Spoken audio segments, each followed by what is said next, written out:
बोलना? बोले कृष्ण लिखा नहीं था। किसान अपने खेत में खेती कर रहा था, तभी एक महात्मा उसके खेत में आ गए और महात्मा आके बोले भाई हमको कुछ भोजन प्रसाद पवाओ। किसान बोला अरे महात्मा आए भैया इनको प्रणाम करो।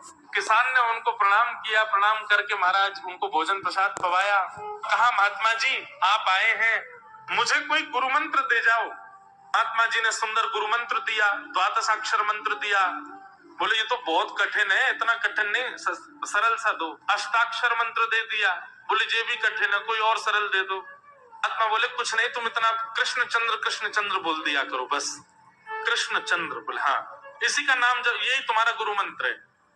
इतना भोला बेचारा याद करने लगा, उसको याद ही नहीं होवे कृष्ण चंद्र कृष्ण चंद्र कृष्ण चंद्र। अब भूल ना जाऊं इसके लिए बोलता रहता था 24 घंटे कृष्ण चंद्र कृष्ण चंद्र कृष्ण चंद्र। अपने खेत में हल जोत रहा था, कृष्ण चंद्र बोल रहा था। इतने में उसकी पत्नी आ गई, अरे सुनो तुम्हारे लिए भोजन लाई हूं जल्दी कर लो। बोले कृष्ण चंद्र कृष्ण चंद्र कृष्ण चंद्र। पत्नी पीछे लग गई, पीछे भोजन तो कर लो, रोटी तो खा लो, ठंडी हो जाएगी।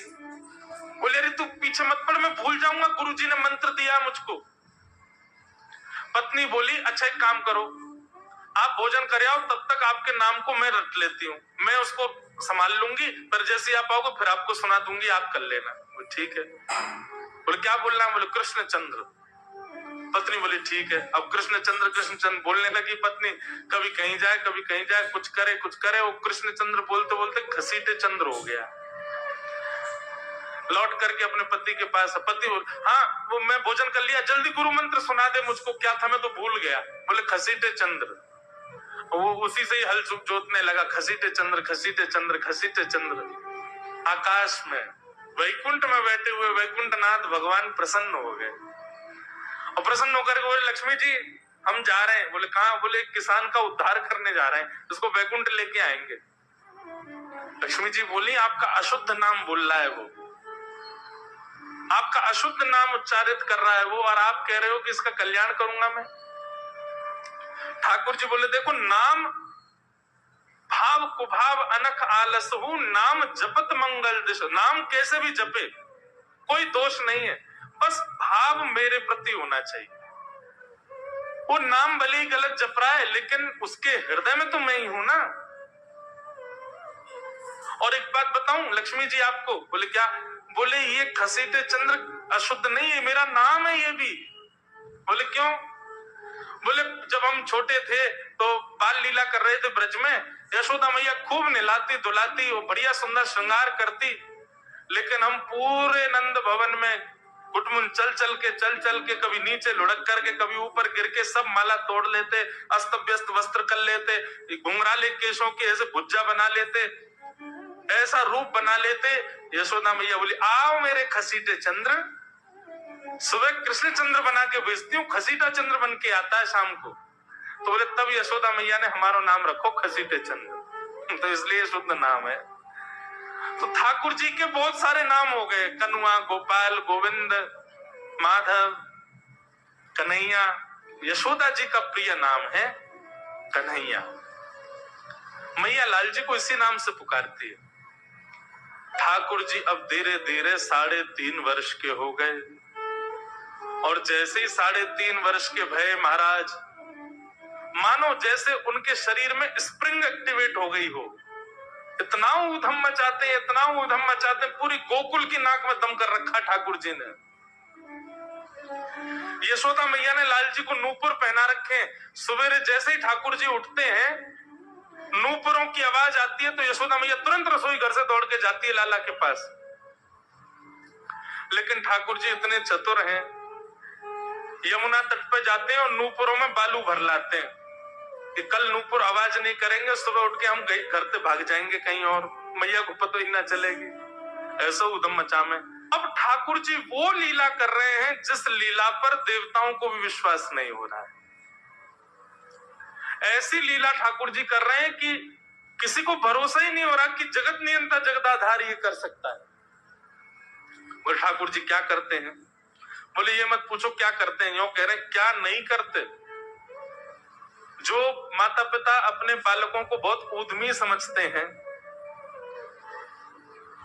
बहुत बड़ी कृपा है ठाकुर जी की कि आपके घर ठाकुर जी जैसे उद्यमी बालक नहीं है। ऊधमों के सिरमौर हैं ठाकुर जी। कैसा ऊधम मचाते हैं? नहा धो करके ठाकुर जी सवेरे तैयार होते हैं, सबसे पहले गैयाओं के पास जाते हैं। मैया कहवे लाला नहा धो के सबसे पहले गैयान को प्रणाम करवे जा, गैयान को स्पर्श कर फिर कछु करियो। ठाकुर जी गैयाओं को प्रणाम करने जाते हैं। जैसे ही देखते हैं कि कोई गैया बैठी है, सो ठाकुर जी कहें अरे अरे मैया या गैया को आलस आ गयो, या को आलस दूर कर दूं। सो बैठी हुई गैया के ठाकुर जी सींग पकड़ लेते हैं और सींग पकड़ करके अपनी ओर खींचते हैं। दूसरी तरफ से सींग बलराम जी पकड़ लेते हैं। अब ऐसे सींग पकड़ करके ऐसे ऐसे गैया के सींग हिलाते हैं। अब बैठी रहती गैया थोड़ी देर तो कोई बात नहीं, जैसे जोर जोर से हिलाना प्रारंभ करते हैं सो ही गैया खड़ी हो जाती है। और जैसे गैया खड़ी होती है ठाकुर जी लटक जाते हैं सींगों से। अब ठाकुर जी को तो बढ़िया झूला बन गया, गैया की सींगन पे झूल रहे हैं। थोड़ी देर तो गैया इधर से उधर ठाकुर जी को झुलाती रहती है, लेकिन थोड़ी देर बाद जैसे ही ठाकुर जी की पकड़ कमजोर होती है, गैया को पता चल जाए कि अब लाला गिरवे वार है, तो गैया भी इतनी चतुर कि वो गोबर में ही जाके खड़ी हो गए। ठाकुर जी के इन्हें आगे को चल, मैं गोबर में जाऊंगा।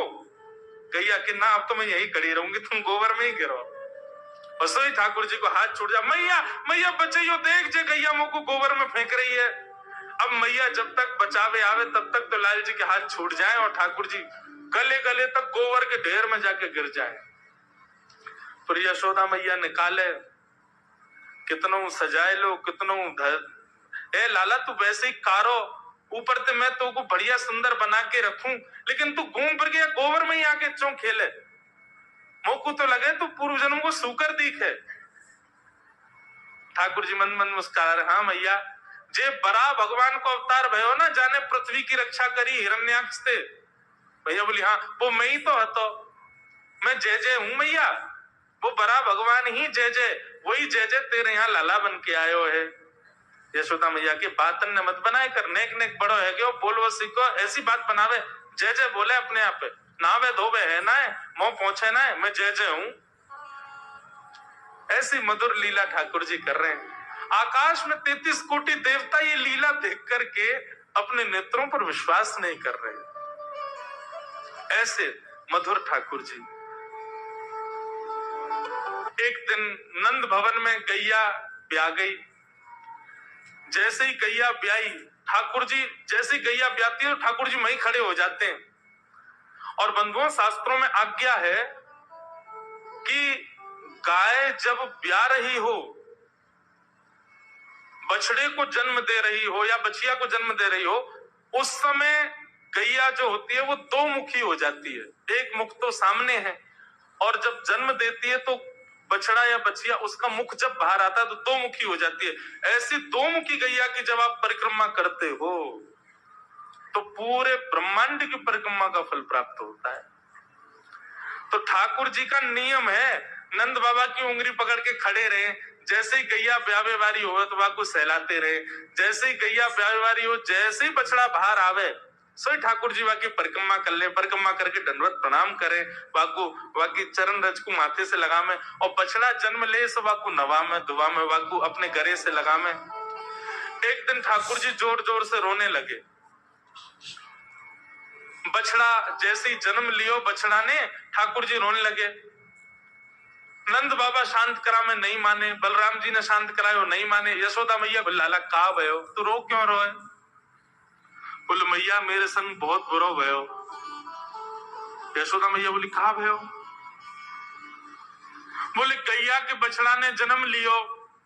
मैया बोली तो वाह बछड़ा को मैंने मुंह खोल कर देखो, वाह के सबरे दांत निकले आए, मेरे जन्म को 3 साल है गए, अभी तक 4 ही दांत निकले मैया, वो टूट जाए, रो रहे हैं अपने दांतन को, मेरे दांत चौना निकल रहे सबरे। वाह बछड़ा के जन्म लेती सबरे दांत आ गए, मेरे दांत चौने ही आ रहे हैं। यशोदा मैया ऐसी मधुर बात सुनकर के झूठी झूठी कहती, मैया कहती लाला तू दूध ना पीवे ना, पूरे दिन मक्खन खावे, मक्खन चीकनो होवे, दांत निकले चिकनो है कि सुई पेट में चलो जाए, तो दूध पिए कर।